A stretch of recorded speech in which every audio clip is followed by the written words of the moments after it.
So now we're going to talk about how to divide rational expressions. And I know that we just started multiplying rational expressions yesterday.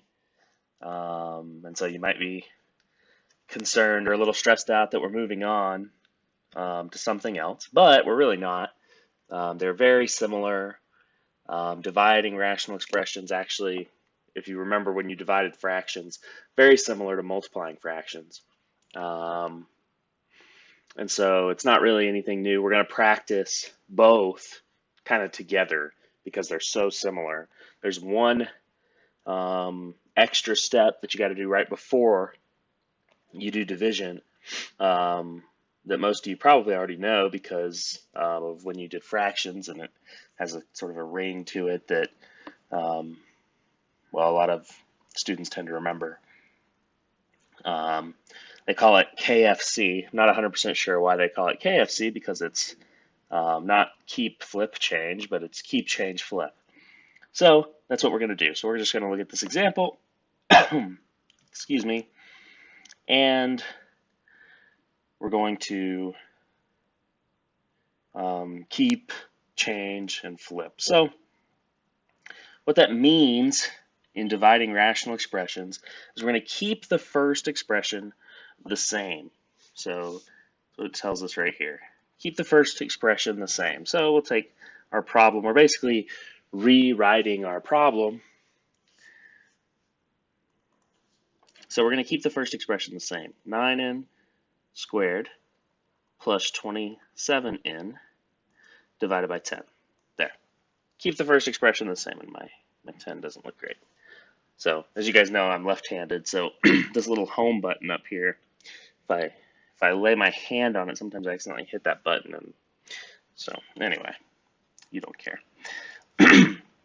So second thing is to change the division sign to multiplication. So our division sign simply turns into multiplication. It's no longer division. And we flip the second expression. So instead of 9n squared plus 27n over 7, it becomes 7 over 9n squared plus 27n. So then we just do multiplication. This actually isn't a great example because in this case, I already see things that I'll be able to cancel out. See how this 9n squared plus 27n is on the top and the bottom? So remember, in multiplication, we kind of just pretend this line goes all the way through. And then everything is kind of in parentheses, multiplied by everything. So we could factor 9n squared plus 27n. Let me just kind of show you what that would look like down here. 9n squared plus 27n. Well, we're looking for a, excuse me, a greatest common factor. Let me just remind you how we look for a greatest common factor. We can rewrite each of these terms. So we could rewrite 9n squared and factor it out, and we could do 3 times 3 times n times n. And we can do the same thing with 27n, rewrite it as a product of its factors, and 27n could be 3 times 9 times n. And that could be even further broken down. 9 can be further broken down into 3. 9 is the same thing as 3 times 3 times n. Okay, so now I don't really need this one anymore because I just rewrote it. So now I look at these two things and I figure out what's in common. What do they both share? So, well, first, they both share, let's see, I don't know what color to do this in. It's fine, I don't know. They both share 3. They both share another 3. And they both share an n. So that's what I'm pulling out. Excuse me. So when I come back up here, I'm pulling out of the parentheses a 3 times 3 times n. And then I'm going to put in parentheses whatever's left. So in my first term, I just have an n. And in my second term, I just have a 3, n plus 3. And then I can multiply what's out here. 3 times 3 is 9. 9n times n plus 3.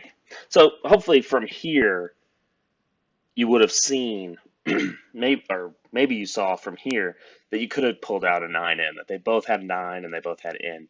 But if you didn't see that, you could do these steps, which seems kind of lengthy, and it is, but eventually you'll get used to seeing GCFs quicker, and you'll pretty much be able to go straight from this step to this step, which some of you can already, and that's great. If you can't, then these steps down here will help you. But anyway, for the division problem that we're doing, we didn't actually need to do any of that because, well, let me show you. If we had done that, we would come back here, and this 9n squared plus 27n would become 9n times n plus 3, and then you'd still have the 7 up here. And then down the bottom, you'd have 10 times, and this would also become 9n times n plus 3. Get this in parentheses too. And then we would just cancel out our common terms. Sorry, I promise I just have something in my throat and I'm not not sick. And then we can just cancel out the common terms. 9n's cancel, and the n plus 3's cancel. And we're ultimately left with 7 over 10. But if we had come from here, this step, bring it down here, and we had done the same thing, notice we could have just canceled 9n squared plus 27n on the top and bottom, and we also would have gotten 7 over 10. So either way, we would have gotten the same answer. So, notice division is not any different than multiplication, except that when we start, we just got to remember keep, change, flip. Because division of fractions, or really division of any number, is the same thing as multiplying by the reciprocal of that number. So division, again, is the same thing as multiplication, except we're multiplying by the reciprocal of whatever the thing is that we're dividing by. So when we're dividing by a fraction, it's always the same thing as multiplying by the reciprocal. So we flip it and we just multiply by that. So keep, change, flip just kind of helps us to remember that concept. So this is just a basic introduction to dividing rational expressions, and I will post your assignment in Google Classroom.